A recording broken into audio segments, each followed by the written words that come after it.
This is a gathering for people of higher society. Those of a lower class should consider leaving, for everyone's sake. Patricia's words, like the icy winter air, pierced through me. Adjusting the collar of her expensive blouse, Patricia let out a slight scoff and cast a dismissive glance my way. Honestly, I feel sorry for your father. To have a daughter like you, it must be such a burden. For a moment, my chest tightened in pain. To be treated like this in front of my father? It must be my shortcomings that made them so cold toward me. If only I had been a better wife, perhaps the family would have welcomed me with warmth. Those self-critical thoughts replayed in my mind over and over again. If I didn't say something, the icy atmosphere in the room would crush me. But instead, I forced a smile and bowed to Patricia, desperately trying to hide my true feelings.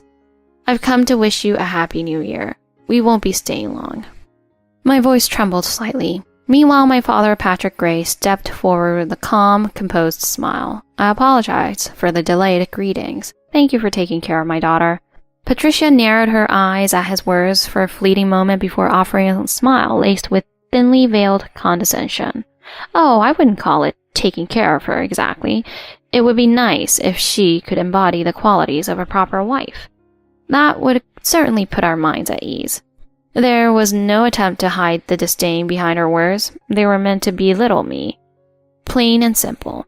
When my father nodded quietly and replied with a simple "I see," Patricia's gaze grew even sharper, as if she were trying to pierce through his calm demeanor. Standing beside me, my father finally shifted his calm, steady gaze toward Patricia. Ah, I see. So that's how the upper class views things. With those words, the room fell silent, the air frozen in tension. And then something happened that no one could have anticipated, something that completely shifted the atmosphere. My name is Kelly Gray, and I'm 30 years old. From a young age, my mother taught me to always have a kind and compassionate heart. She was the kind of person who consistently put her family and others before herself, a quiet strength that I deeply admired. Even on days when she was exhausted, she never lost her warm smile. If someone was in need, she would instinctively reach out to help. Watching her, I wished from the bottom of my heart to become a woman like her. One winter day, when I was about 10, I went shopping with my mom. The cold bit at my cheeks, and I buried my hand deep into the pockets of my puffy coat. That's when we saw an elderly woman standing at the side of the road, struggling with a pile of heavy grocery bags. Would you like some help with those? Without a moment's hesitation, my mother approached her with an offer to help. I remember feeling impatient, wanting to hurry home, and escaping the biting cold. But my mother paid no mind to my grumbling and carried the woman's groceries all the way to her apartment. Thank you so much, especially on such a cold day. The woman thanked me, and my mother responded with a bright smile. Helping each other is what keeps the world kind. Those words became etched into my heart that day. On our way home, I asked, "Mom, why did you help her?" My mother replied with a gentle smile. "When someone is struggling, you do what you can. That's all it takes to make the world a kinder place." I can still picture the warmth of her smile as she said those words. From that moment on, I wanted nothing more than to have the same compassionate heart my mother had. One phrase she often said stuck with me: be someone who can devote themselves to helping others. I carried that lesson with me as I grew up. When I was growing up, our home was filled with love, with both my mother and my father showering me with unconditional affection. My father, Patrick Gray, was 58 years old. Though he was busy running a company, he always made time for me, treating me with patience and kindness. They were people who valued family above all and treated each other with genuine respect. Their bond became the ideal vision of what a family should be for me. But those happy days took a sharp turn when I was in high school. My mother contracted a sudden illness, and we were forced to say goodbye far too soon. Watching her lie weak in her hospital bed was like living through hell. In her final moments, she held my hand tightly and spoke to me with a calm voice. Take care of your father, but never forget to prioritize your own happiness. Her words felt like a plea to remind me, don't sacrifice yourself. But in the overwhelming grief of losing her, I couldn't fully grasp their meaning. All I understood was the mission to support my father, but her plea to prioritize my own happiness was pushed to the back of my mind. To think about my own happiness felt selfish after losing her. After her passing, my father became even more attentive and gentle toward me. My father had started his own company when he was young and was now the CEO of a major corporation with numerous subsidiaries. Despite his success, he remained humble and cared deeply for each of his employees. His employees respected him immensely, seeing him as someone they could always rely on for guidance. "If you're ever in trouble, just talk to Mr. Gray," they'd often say. One incident in particular highlighted how much my father cared for his employees. One year, a mid-level manager at his company was hospitalized with a severe illness. The employee, a family man, was devastated at the thought of having to quit his job to undergo long-term treatment. When my father learned of this, he visited the employee's family and told them this: "You're a valuable part of this company. Focus on getting better. Your position will be waiting for you when you're ready." When the employee tearfully thanked him, my father calmly replied, "Your job is to take care of your family. Our job is to take care of you." This story became legend within the company, a testament to my father's unwavering kindness and strength. I deeply admired him, and his actions inspired me to strive for that same balance of strength and compassion. Working under my father at one of his subsidiaries was Howard, my father-in-law. Howard served as the head of accounting. Outwardly, he was polite and well regarded by his colleagues, but beneath the surface, he harbored a deep resentment toward those above him, particularly my father. My father occasionally mentioned Howard seems to have a strong streak of envy. At the time, I didn't fully understand the dynamic between them, and I didn't think much of it. After graduating college, I began working at one of my father's subsidiary companies. He wanted me to carve my own path, which is why he encouraged me to join a subsidiary rather than the main office. Driven by the desire to meet his expectations, I poured myself into my work. I worked tirelessly to earn the trust of my colleagues and prove myself. Over time, I became known as someone reliable and capable. For me, work was more than just a job. It was a way to affirm my sense of self-worth. But it was there that I met someone who would change the course of my life forever. I first met Roger, my future husband, at the small firm where I worked. He was in sales, but there were persistent rumors that he had only gotten the job through family connections. My coworkers whispered behind his back, "He's only here because his father, Howard, pulled strings for him. He asks the part, but he doesn't deliver." At the time, I had no idea Roger had used his father's influence to secure his positions, or that he came from a family fraught with its own issues. What I did notice was his eagerness to talk to me, often seeking me out during breaks or after meetings. "You and I have something in common. Growing up with just one parent. It's tough, isn't it?" Those words touched me, resonating with the quiet struggles I rarely voiced aloud. Having someone to share the loneliness of growing up in a single-parent household and the weight of familial responsibility felt like a rare comfort. But it was all a lie. Roger had grown up with both parents, and in fact, they were both still alive and well. I would later learn that he'd used the story to manipulate my perception of him, to make himself seem relatable. Yet I found myself moved by his seemingly heartfelt declarations. I want to build a happy family. I want to treasure the people I love. Over time, Roger and I grew closer, and eventually we began dating. As our relationship deepened, talk of marriage came up, and soon it was time for me to meet his parents. On the day of our meeting, his mother, Patricia, greeted me with a tight smile, her eyes scanning me from head to toe in one swift, calculating glance. "Well, you certainly seem like a hard worker. Though I've always imagined someone more refined for my son." I caught the sharp edge in her words, but I forced a smile and introduced myself politely. "It's a pleasure to meet you." Howard, as expected, was polite but distant, his gaze holding a subtle chill. His posture and tone betrayed his unspoken thoughts. A girl from a single-parent household marrying into our family? Despite the veiled disapproval I went through with the marriage, determined to prove myself and make it work.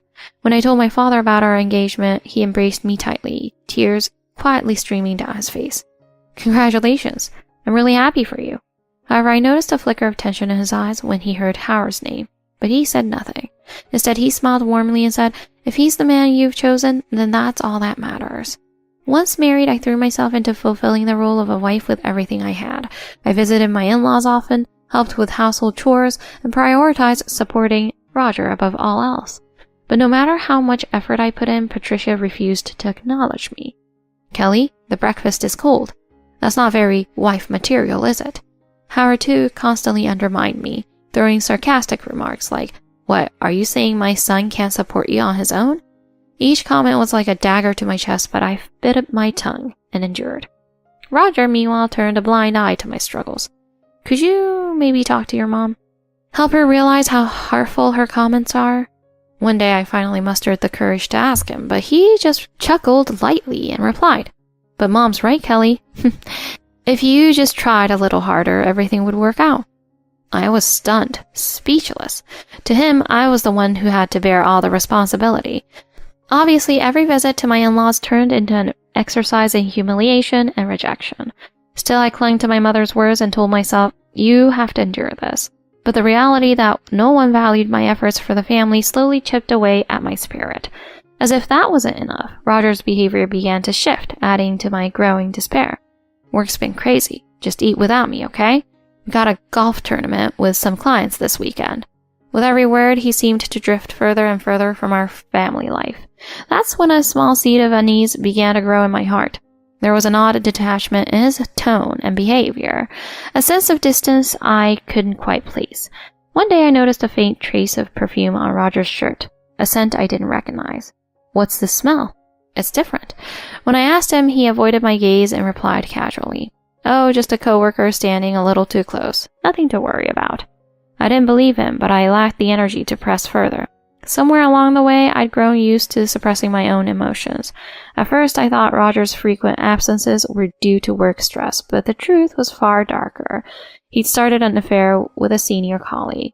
Their relationship gave him leverage, and soon he was using it to exert undue pressure on clients and exploit company resources for his personal gain.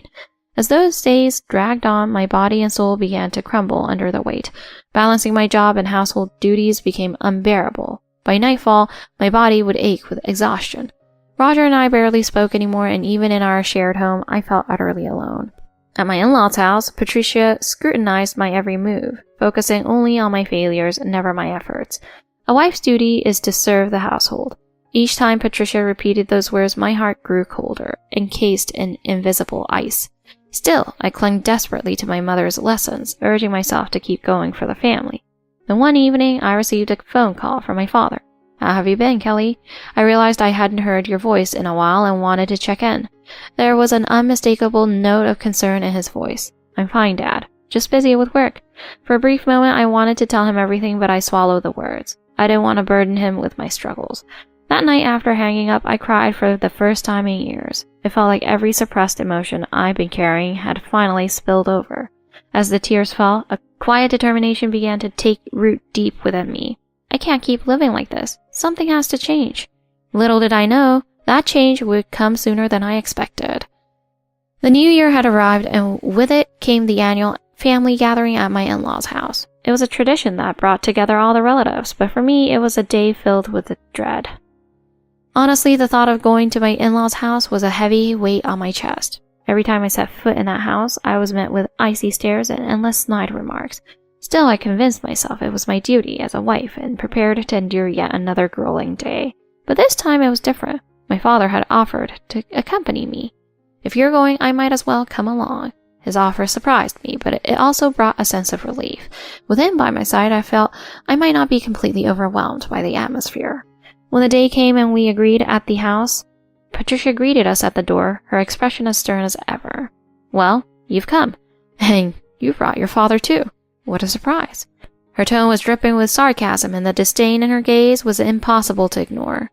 These gatherings among the upper class may be a bit intimidating for someone unaccustomed, don't you think?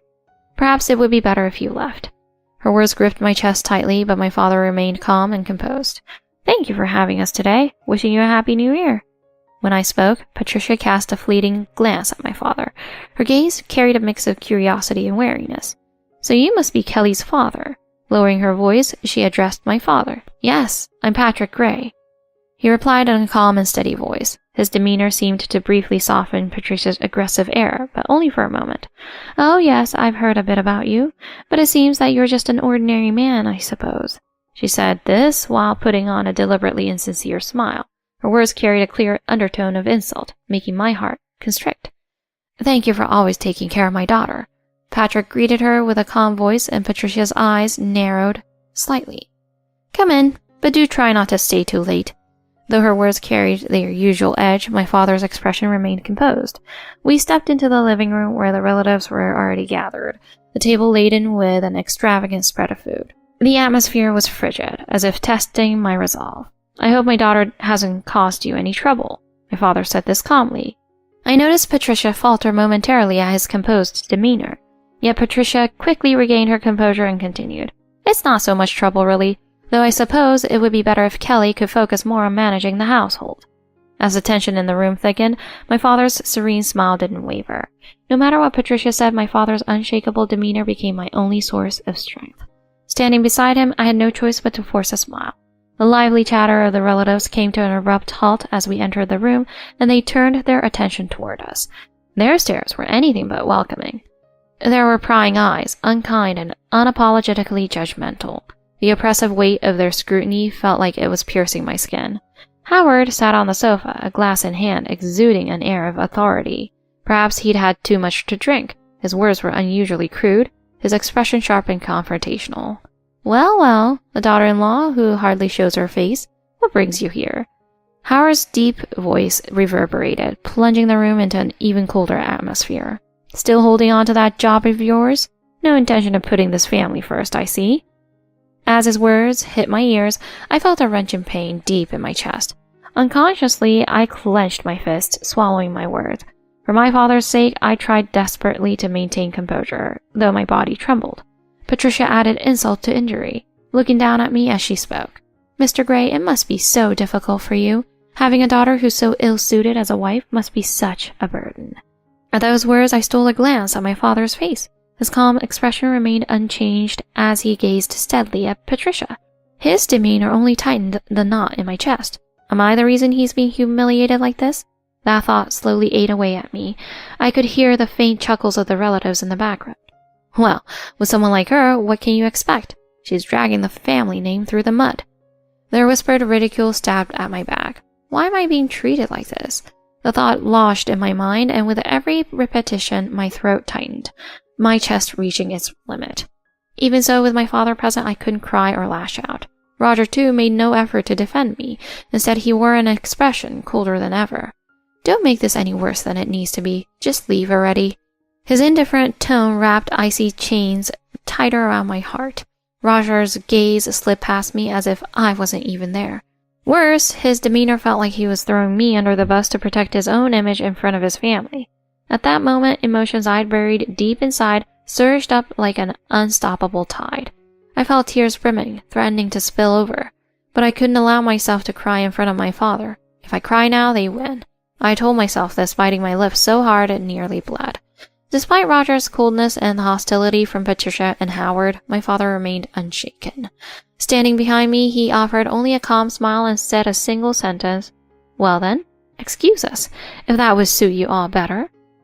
Normally, such a quiet, composed tone would have been nothing more than a polite farewell. But in this room, those words transformed the atmosphere entirely. Howard froze, his eyes widening as he stared at my father. In the next instant, his face turned a ghastly shade of pale. That voice. It sounds familiar. At those words, Howard's trembling voice broke through the silence. Mr. Gray? The CEO? As a single phrase echoed through the room, a wave of collective shock rippled through the gathering. Upon hearing Howard's revelation, Patricia and the other relatives widened their eyes, their complexions draining of all color. What you mean of Gray Enterprises? Murmurs filled the room before silence fell like a heavy curtain. Roger stood frozen, his body trembling as if his mind couldn't process the reality before him. Patricia, who moments ago had been so cold, scrambled to adopt a more respectful tone. Oh, this must all be a misunderstanding. I swear we didn't mean any harm. Her voice trembled, each syllable cracking as she searched desperately for the right words. Her gaze darted nervously, trying to string together an excuse, but the panic in her tone rendered her efforts meaningless. Would you like some tea? I must apologize. My behavior earlier. It must have been the wine talking. While Patricia fumbled through her excuses, Howard's face remained ashen, cold sweat dripping from his brow. One of the relatives cautiously approached Howard and whispered, Is he really the CEO of Gray Enterprises? Howard gave a feeble nod, his shoulders slumping in defeat. This man, he's the one I've been working under all these years. His voice was so faint it was almost inaudible. The relatives were even more unsettled upon hearing this. Despite the awkward atmosphere, we ended up staying. Soon after dinner began, and while the relatives resumed their conversations, there was a clear undercurrent of unease. The tension in the room felt like the calm before a storm. As dinner progressed, Patricia tried desperately to lighten the mood, her laughter forced and brittle. Well, everyone, it's the new year. Let's make the most of it and enjoy ourselves. Her voice wavered slightly, and the relatives responded with little more than awkward nods. Meanwhile, Howard's face was taut with tension, his jaw clenched so tightly it seemed like it might crack. Roger, who usually thrived on attention at these gatherings, was unusually quiet, his gaze fixed on his plate. Their strange behavior gave me a sense that something was brewing, something inevitable. Finally, Patrick stood, his wine glass in hand, and the room fell silent. It's a pleasure to join you all as we celebrate the start of a new year. His tone was calm, but everyone in the room seemed to be holding their breath, waiting for what would come next. I came here today in the company of my daughter, Kelly. At those words, every eye in the room turned toward me. The looks they gave me were a mix of confusion, curiosity, and unease. But I also have something else I need to address. Howard's eyes widened, and his voice shook as he spoke. What do you mean? Patrick turned a sharp, unwavering gaze on Howard. I won't go into too much detail here, but recently a serious case of misconduct was uncovered in my company. The atmosphere in the room froze instantly. The relatives began whispering amongst themselves, exchanging uneasy glances, and unfortunately it has come to light that someone in this room was directly involved. As Patrick spoke, Howard's face turned an even paler shade of white. Patricia looked stunned and Roger stared at the table, refusing to meet anyone's gaze. I'll address the specifics within the company soon, but I ask you all to consider the seriousness of this matter. When Patrick finished, a heavy silence settled over the room. It was the kind of silence that precedes a storm. Suddenly, Patricia stood up, raising her voice at Patrick. Surely you're not implying that my husband or my son could be involved in such a thing. Her voice was filled with a mix of panic and anger. Do you think I would bring this up without having concrete evidence? Patrick's calm, steady voice cut through Patricia's outburst. Howard sat in complete silence, beads of sweat rolling down his forehead. Roger, too, appeared paralyzed, trembling slightly. Howard's face was drenched with sweat, his hands trembling beneath the table. Patricia opened her mouth to protest, but the strength had drained from her words. If you truly have evidence, then show it to us. The domineering tone she once wielded was now gone, replaced by desperation. The evidence has already been verified by the company. Embezzlement, personal misuse of funds, and inappropriate pressure on clients. It's all documented. Patrick's words sent a shockwave through the room. The relatives collectively gasped, their eyes darting toward Howard. Howard, is this true? Embezzling funds from the company? I can't believe it. Howard buried his face in his hands, unable to respond. At that moment, Roger suddenly shot to his feet, his voice breaking the tense silence. It's all his fault. I had nothing to do with it. Roger's outburst sent another wave of shock rippling through the relatives. Patrick remained composed, fixing Roger with a piercing gaze. Can you honestly say you had nothing to do with it? Roger's face turned pale at the question. We have the fraudulent contracts with clients and your email exchanges with your mistress. All verified. Roger froze, his entire body stiffening as if he'd been struck. Patricia's voice quivered as she cried out. Kelly, you told your father all of this, didn't you? At her accusation, I slowly stood. No, Patricia. My father is simply trying to protect me. Patricia glared at me, but her gaze no longer carried the same authority. I've endured so much in this family, but I won't stay silent any longer. As the relatives listened intently, I continued. I refuse to sacrifice myself any further to protect the so-called honor of this family. The room collectively held its breath. Kelly is finally taking steps to reclaim her life, and I fully support her decision. Patrick's words filled my chest with a quiet warmth. Howard and Roger were silent, and Patricia collapsed into her seat, defeated. The relatives sat in stunned silence, watching the unraveling of the family's facade. I urge you all to reflect. Is a family that sacrifices one of its own truly a family? Patrick's words echoed through the room, carrying a weight that no one could ignore. Formal measures will be taken. You can expect appropriate communication in due course. Howard's face turned a deeper shade of pale, and his trembling voice tried to protest. Please, anything but that. I beg for your forgiveness. Patrick followed suit, apologizing frantically. We're truly sorry. This is all our fault. But even as they groveled, my father's expression remained unchanged. He turned his calm gaze toward me. Kelly, it's time to leave. His voice held both profound compassion for me and the firm resolve that there was no reason to remain here any longer. I nodded silently and walked away with my father, leaving behind the chaos we'd created. The crisp winter air kissed my cheeks as we stepped outside, and I felt something heavy release from within me. Without looking back, I kept my gaze forward and continued walking. This is how it should be. I'll never have to go back there again. As I followed my father's steady stride, my resolve solidified within me.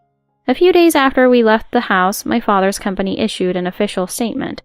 It revealed that Howard had been embezzling company funds for years and had engaged in fraudulent contracts. The news quickly caught the attention of the media, spreading like wildfire. Headlines like "Major Corporate Scandal Uncovered" dominated the news, and Howard's name became synonymous with disgrace. Footage of Patrick addressing the scandal with a steely expression played repeatedly on the news. Turning a blind eye to such misconduct would jeopardize the trust placed in our company. True to his word, Howard was not only fired, but also faced legal action for his crimes. The company's legal team filed a lawsuit demanding restitution for the embezzled funds and damages. Even after selling his house and forfeiting his retirement savings, Howard found himself drowning in debt. Meanwhile, Roger's role in the scandal was also exposed. It was revealed that he had used his affair to manipulate clients, compromising the company's profits for personal gain. His affair became public knowledge, drawing widespread condemnation. The husband of Roger's mistress sued him for a substantial amount in damages, leaving Roger completely penniless. One by one, Roger's friends distanced themselves, leaving him utterly isolated. Not only was he fired, but his name was blacklisted across the entire industry. Every job application he submitted was met with rejection. Desperate for support, he turned to Patricia, but she too was at her breaking point. "You've ruined everything for us, Roger." With Howard's crimes and Roger's failures exposed, Patricia's social standing crumbled, leaving her emotionally and physically exhausted. Their family's reputation was utterly destroyed, and even their own relatives avoided them. A few days later, my doorbell rang. Feeling an uneasy premonition, I opened the door to find Roger standing there. His suit was wrinkled, his hair disheveled, and his complexion pale. Just by looking at him, it was clear he was cornered. Yet, despite his pitiful appearance, I felt nothing. As soon as he saw me, Roger dropped to his knees at the doorstep, begging for forgiveness. "Kelly, please, help me." In that moment, it felt as though time stood still. Roger, groveling at the doorstep, seemed almost absurd. He kept pleading desperately. "I was wrong. I'm so sorry, but please, ask your father to fix this." The moment I heard those words, something within me froze over completely. He's doing this only to save himself, I thought. That realization pierced my heart as I quietly looked down at him. "I am no longer a tool for your convenience."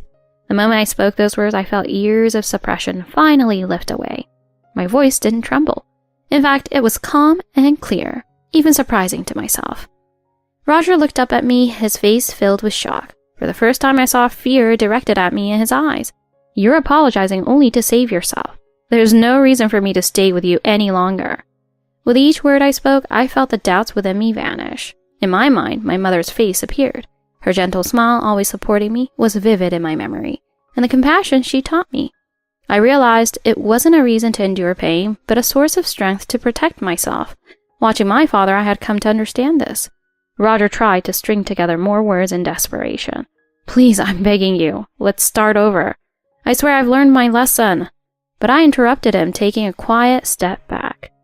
"It took you long enough, but now I'm going to live my own life." That sentence carried every feeling I'd held back until now. There were no tears. All I felt was the weight of the chains within me finally breaking free.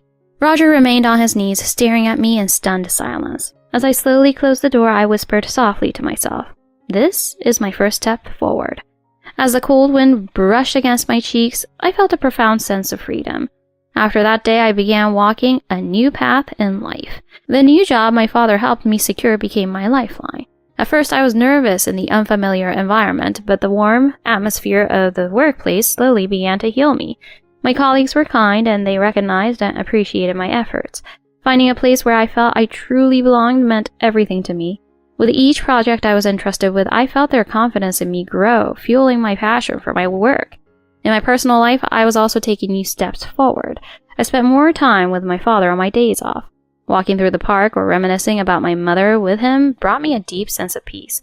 Seeing you regain your smile, Kelly, I know your mother must be at peace too. His words filled my heart with warmth. Occasionally, I would hear news of Howard or Roger, but Their stories no longer held any relevance to my life. Howard was drowning in debt, his reputation in the industry irreparably tarnished.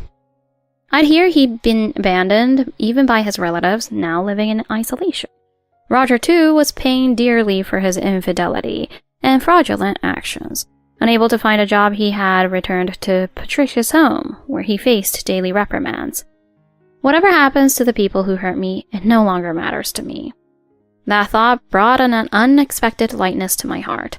I had made new friends and was slowly expanding my world. One day I had the chance to join a local charity event. Spending time with children at an orphanage reminded me of the joy that comes from helping others. I want to use my experiences to support someone else. That desire grew stronger within me. When I shared this with my father, he gave me a warm smile. "You'll do something amazing, Kelly. I'm certain of it." Those words gave me the courage to move forward. On a cold winter's day, I took steps toward a future that finally felt like my own. My mother's teachings, my father's support, and my own determination were guiding me toward a new life. Without looking back, I would continue to move forward. This was my true new beginning.